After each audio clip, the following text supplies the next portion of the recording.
کھڑے ہوں ان کو جواب دیں.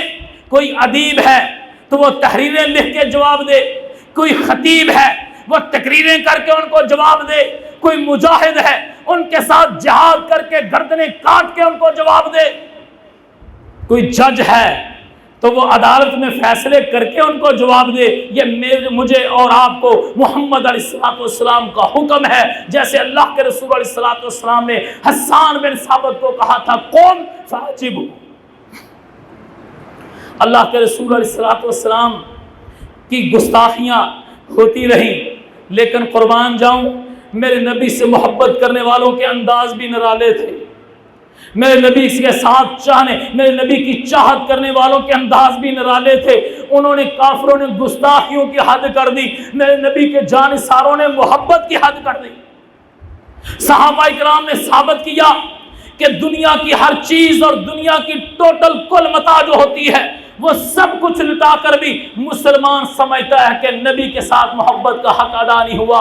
حضرت زید بن حارثہ رضی اللہ تعالیٰ عنہ, تھوڑے سے وقت میں کس کے صحابی کا واقعہ آپ کے سامنے رکھوں, ان کی محبت کی داستانیں آپ کے سامنے رکھوں, چند مثالیں دیتا ہوں. حضرت زید بن حارثہ رضی اللہ تعالیٰ عنہ کھاتے پیتے گھر کے چشم و چراغ ہیں, ایک آزاد گھر میں پیدا ہوئے, جگیرداروں کا گھر ہے, ڈیرے دار وڈیروں کا گھر ہے, بچے ہیں چھوٹے سے, ہمیشہ ضد کرتے تھے ابا جان یہ نوکر جا رہے ہیں کھیتوں کھلیانوں میں, میرا بھی جی چاہتا ہے, بچوں کا دل کرتا ہے کھیت کھلیان دیکھنے کے لیے, کہتے ہیں ابا جان میں ان کے ساتھ جانا چاہتا ہوں. ابا جان نہیں بھیجتے تھے, ابھی تو بچہ ہے تھوڑا سا سمجھدار ہو جائے گا, بڑا ہو جائے گا پھر بھیجیں گے. لیکن آج اس بچے نے ضد کر لی اور کہتا ہے کہ آج میں جاؤں گا. ابا جان اجازت دیتے ہیں, نوکروں چاکروں کے ساتھ یہ نکل جاتے ہیں, کھیتوں کھلیانوں میں کھیلتے کودتے ادھر ادھر ہو گئے. ایک تجارتی قافلہ گزر رہا تھا, اس تجارتی قافلے نے حضرت زید بن حارثہ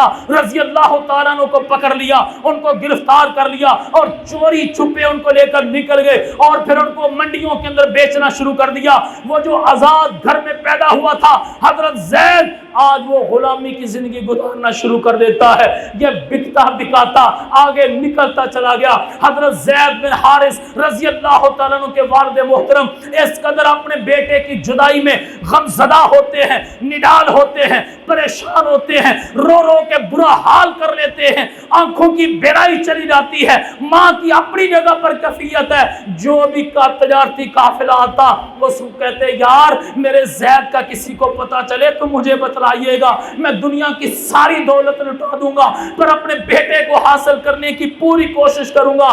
ایک دن ایک تجارتی قافلہ وہاں سے گزرا, ان سے زید کے باپ نے پوچھا یار کہیں کسی نے میرا بیٹا دیکھا ہو, زید کی کسی کے پاس کوئی خبر ہو تو مجھے بتلاؤ, میں اپنے بیٹے کو حاصل کرنے کے لیے ساری دنیا کی طاقت لگاؤں گا.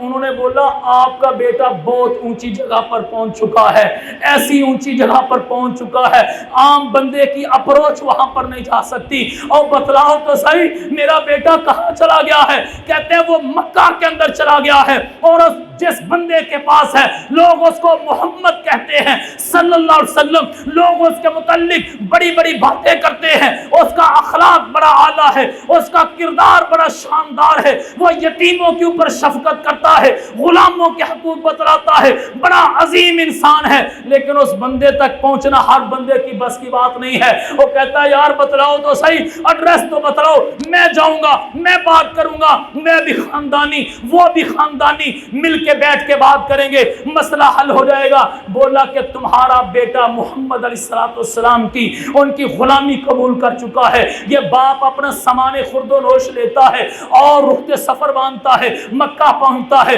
نبی علیہ السلام کے غلاموں کو جا کے پیغام دیتا ہے. زید کا باپ حارثہ آیا ہے, اپنے بیٹے سے ملاقات چاہتا ہے. اللہ اللہ ذرا منظر دیکھیے کیسی محبت کا عالم ہے. لوگوں نے میرے نبی سے کس کس انداز میں محبت کے پروانے جاری کیے, محبت کے انداز نرالے دکھلائے. حضرت زید رضی اللہ تعالیٰ عنہ کو نبی علیہ السلام پیغام بھیجتے ہیں جاؤ کوئی زید کو بلا کے لائے. زید آتے ہیں, نبی علیہ السلام کے سامنے آ کر کھڑے ہو جاتے ہیں. اللہ کے رسول پوچھتے ہیں زید اس بندے کو جانتے ہو؟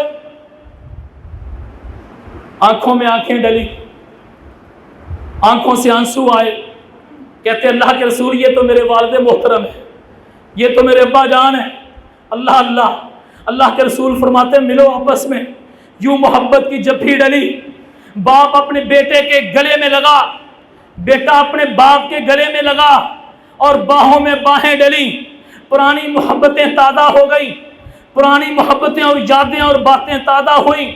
باپ بیٹا آپس میں ملتے ہیں, آپس میں ایک دوسرے کے ساتھ دست و گریبان آپس میں محبت کی جفی ڈالتے ہیں. اللہ اللہ, یہ منظر دیکھ کر میرے نبی کی آنکھوں میں بھی آنسو آ گئے.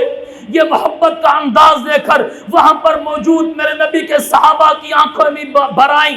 میرے نبی کے صحابہ بھی زور و زور سے رونے لگے. اللہ کے رسول علیہ السلام فرماتے ہیں بتلائیے آپ کیسے تشریف لائے؟ کہتے ہیں میں اپنے بیٹے کو لینے آیا ہوں. اللہ کے رسول علیہ السلام فرماتے ہیں میں اس بات میں کچھ نہیں بولتا, میں اس بات میں زید کو اختیار دیتا ہوں. زید تو چاہے تو اپنے بابا کے ساتھ چلا جا, زید اگر تو چاہے تو میرے پاس ٹھہرے, میں تجھے اختیار دیتا ہوں, قربان جاؤں. زید کو اختیار ملتا ہے, زید جملے بولتا ہے, زید کمنٹس پاس کرتا ہے اور تاریخی الفاظ بیان کرتا ہے. کہتا ہے اللہ کے رسول علیہ السلام آپ کی موجودگی میں کچھ عرض کرنا چاہتا ہوں, بولیے زید کیا کہتے ہو؟ کہتا ابا جان میں اس بات کو اچھی طرح جانتا ہوں کہ رو رو کر میری جدائی میں آپ کی آنکھیں چلی گئیں. میں اس بات کو اچھی طرح جانتا ہوں میری ماں کا رو رو کر برا حال ہو چکا ہوگا. ابا جان میں اس بات کو اچھی طرح جانتا ہوں میری بہنیں آج بھی میرا انتظار کر رہی ہوں گی, کیونکہ جب میں آپ سے چھنا تھا اس وقت میری عمر 5 یا 6 سال تھی, اب میں 15 سے 20 سال کا ہو چکا ہوں. لمبا عرصہ گزر گیا جدائی میں, سارے گھر والے میرا انتظار کر رہے ہوں گے, لیکن میری ماما کو میرا پیغام دے دینا, میری بہنا کو میرے یہ پیغام دے دینا. ابا جان میرے دیگر رشتہ داروں کو میری طرف سے یہ پیغام دے دینا, زید اپنی ماں کے بغیر تو رہ سکتا ہے, اپنے بابا کے بغیر تو زندہ رہ سکتا ہے, اپنی بہنوں کے بغیر تو زندہ رہ سکتا ہے, پر اپنے نبی کی غلامی کے بغیر زندہ رہ سکتا؟ زید اپنے نبی کے بغیر زندہ نہیں رہ سکتا, زید اپنے نبی کے بغیر زندہ نہیں رہ سکتا. حضرات صحابہ اکرام نے میرے نبی سے محبت کر کے دکھلائی. کیسی محبت کر کے دکھلائی؟ اللہ کے رسول علیہ السلام میدان جہاد میں کھڑے ہیں اور اللہ کے رسول علیہ السلام لڑائی کا ایک ایسا موقع آیا, لڑائی کے دوران ایک ایسا موقع آیا کہ سارے صحابہ کرام دائیں بائیں ہو گئے. شیطان نے افواہ پھیلا دی کہ تمہارے نبی تو شہید کر دیے گئے ہیں. صحابہ اکرام نے سوچا جب نبی علیہ السلام شہید ہو گئے پھر ہمارا یہاں پر جہاد لڑنے کا کیا فائدہ ہے. نکلنا شروع ہو گئے. دشمنوں نے اس موقع سے فائدہ اٹھایا, آگے بڑھتے ہیں. نبی علیہ السلام کو شہید کرنے کی غرض سے آپ علیہ السلام کے قریب ہوتے ہیں. ادھر سے حضرت سعد رضی اللہ تعالیٰ عنہ جلدی سے آگے بڑھتے ہیں, دوسری طرف سے حضرت طلحہ بن عبید رضی اللہ تعالیٰ عنہ وہ آگے بڑھتے ہیں. سامنے میرا ساتھ کھڑا ہو جاتا ہے, پیچھے میرا طلحہ بن عبید رضی اللہ تعالیٰ عنہ کھڑے ہو جاتے ہیں اور نبی کے جسم و جان کی حفاظت کرنا شروع کر دیتے ہیں. تیر آ رہے ہیں, ان صحابہ کرام کے جسموں پر لگ رہے ہیں اور یہ زخمی ہوتے چلے جا رہے ہیں, پر نبی کے جسم پر کوئی بھی تیر نہیں آنے دے رہے. اس موقع پر اس منظر میں ایک موقع ایسا بھی آیا, میرے نبی علیہ السلام نے دیکھا کہ میرا ساتھ دشمنوں کا مقابلہ کر رہا ہے, کافروں جو میرے نبی کو شہید کرنے کے لیے آئے تھے ان کا مقابلہ کر رہا ہے, اور مقابلہ ایسا زبردست ہے.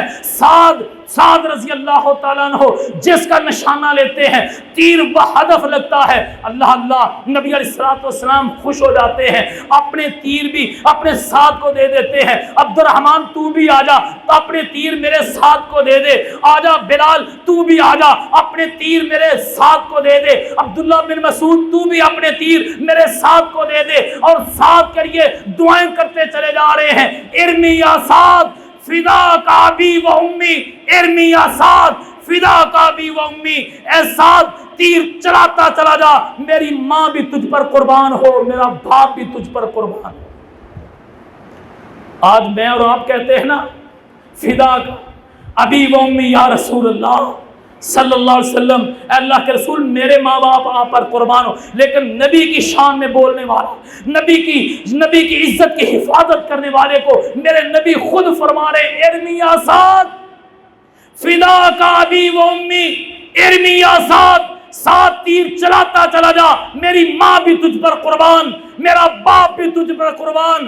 پھر سعد نے ایسی تیر اندازی کے جوہر دکھلائے، پھر ایسے تیر چلائے۔ سعد کہتے ہیں جب میرے نبی نے مجھے یہ دعائیں دی، میں دشمن کی آنکھ کا نشانہ لیتا، میرا نشانہ سیدھا آنکھ پر جا کے لگتا، میں دشمن کے ماتھے کا نشانہ لیتا، وہ سیدھا تیر دشمن کے ماتھے پہ جا کے لگتا۔ حضرات میرے نبی کے جانثاروں نے اس انداز سے میرے نبی کی عزت، چادر اور چار دیواری کی حفاظت فرمائی۔ آج امتحان ہے ڈالمیا کے مسلمانوں، آج امتحان ہے شانتی نگر کے مسلمانوں، آج امتحان ہے نیول کالونی کے مسلمانوں، آج امتحان ہے گلشن اقبال کے مسلمانوں، آج امتحان ہے پاکستان کے غیور مسلمانوں۔ میرے اور آپ کے امتحان کا، میرے اور آپ کے ایمان کا کہ ہندوستان کے لوگ کھڑے ہوتے ہیں، میرے نبی کی شان میں گستاخی کرتے ہیں، اور مجھے اور آپ کو میرا رسول آج بھی حکم دیتا ہے قوم فاجبہ، کھڑے ہو جاؤ اور ان کا جواب دو کہ آئندہ کسی کافر کو جرت نہ ہو کہ وہ کھڑے ہو کر میرے نبی کی شان میں گستاخی کا ارتکاب کر سکے۔